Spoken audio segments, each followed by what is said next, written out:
Ei, povo, pergunta então: como a renovação carismática católica chegou no Brasil? Um quiz pentecostal. Vamos lá.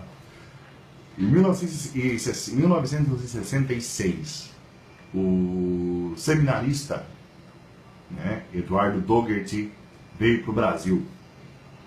Ficou aqui estudando filosofia e trabalhava no Instituto Kennedy, aqui em Campinas, né, que era cuidado pelos jesuítas. O superior da comunidade dos jesuítas no Instituto Kennedy era um outro americano chamado Haroldo Hahn. Ele estudava com os dominicanos em 66 e 67. Só que em 67 aconteceu o seguinte: o DOPS, a polícia do exército, fechou o seminário dos dominicanos, né? Por causa da teologia da libertação, né, que era bem forte lá, né? Só vocês se recordarem que o Frei Beto, por exemplo, era dessa época, né? Então, por causa disso, o seminário foi fechado e o Padre Eduardo voltou para os Estados Unidos para poder continuar os estudos escolásticos dele. Por misericórdia de Deus, né? Hoje, se o Padre Eduardo tivesse continuado no Brasil, pode ser até que ele tivesse se tornado mais um teólogo da libertação aí no Brasil. Mas enfim, fecha aspas. Ele volta para os Estados Unidos e conclui filosofia e vai para o Canadá para estudar teologia. Como você sabe, em fevereiro de 67 aconteceu o fim de semana de Duquesne, né? Então foram os inícios da renovação. O Padre Eduardo voltou e em 69 ele ficou sabendo de um encontro de final de semana que ia acontecer em Michigan, né? Em Ann Arbor, Michigan. E ele e um grupo de seminaristas jesuítas, teólogos, pegaram um carro, né? E saíram do Canadá e foram até Michigan. Estavam pregando esse retiro Ralph Martin, Stephen Clark e um padre chamado George Krusicki, né? São três grandes nomes dos inícios da renovação carismática. Um parêntese: o Ralph Martin e o Steve Clark foram os dois que enviaram o livro A Cruz e o Punhal para os três professores da Universidade de Duquesne, né? Ralph Kiefer, Patrick Bourgeois, William Story. E foram eles que, lendo o livro A Cruz e o Punhal, prepararam o retiro que ficou conhecido como Fim de Semana de Duquesne, né? E todos os estudantes, como pré-requisito para o retiro, tinham que ler esse livro também. Foram aqueles dois que na época eram cursilistas, né, que leram esse livro e mandaram. O Padre Eduardo, então, em março de 69, em Michigan, faz esse retiro e lá ele é impactado pela experiência do batismo no Espírito Santo, em março.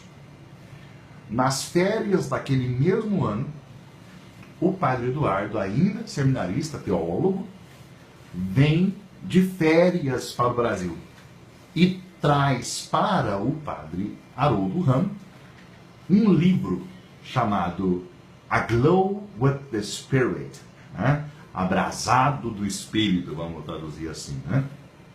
De um autor protestante chamado Robert Frost. Porque as primeiras literaturas que nós tínhamos eram essas, né? Então, o Padre Haroldo lê este livro e faz um estudo dos Atos dos Apóstolos com a ajuda desse livro, né? Foi um dínamo para ele, né? E no TLC, no treinamento de líderes cristãos, o Padre Haroldo começa um encontro que ele chamava de experiência de oração. A primeira experiência de oração inspirada nesse livro que o Padre Eduardo trouxe nas férias dele de 69 aconteceu na PUC de Campinas. Havia um grupo do TLC, né, na PUC de Campinas, que era chamado de Comuba, né? E naquele momento, quem era o coordenador da Comuba,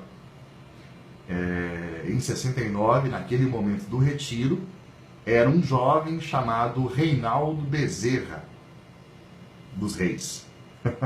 Então, o jovem Reinaldo Bezerra dos Reis, estudante da PUC, coordenou a primeira experiência de oração do Brasil, né? Naquelas férias do Padre Eduardo, do seminarista Eduardo, além de dar o livro e de contar para o Padre Haroldo, de rezar com o Padre Haroldo, na Cúria de Campinas, na rua Irmã Serafina, ele impôs as mãos sobre um grupo de pessoas, lá dentro da Cúria, num salão. E ali começou um grupo de oração, né, como fruto da experiência que aquelas pessoas fizeram. O Padre Haroldo começou a fazer as experiências de oração através do TLC e outros movimentos jovens, que haviam vários movimentos jovens naquela época. Havia um movimento chamado Shalom, não é a comunidade Shalom, um movimento jovem chamado Shalom, que tinha sido fundado pelo padre Murilo Krieger, Dom Murilo. Havia um movimento jovem chamado Construindo, fundado por um padre chamado Jonas Abib. Já ouviu falar? Né? Isso tudo antes de renovação carismática. Eram movimentos de conversão, movimentos jovens, né?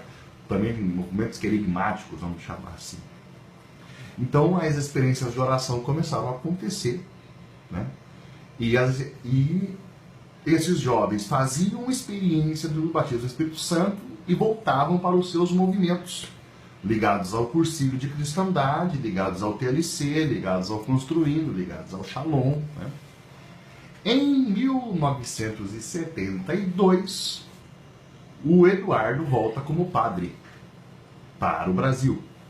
E aí, o Padre Eduardo é quem organiza um primeiro núcleo nacional de serviço, uma primeira comissão, né?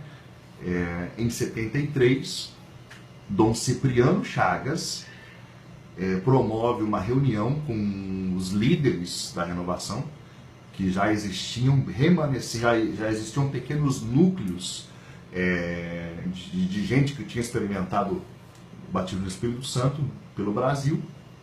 Essa reunião acontece no Rio de Janeiro.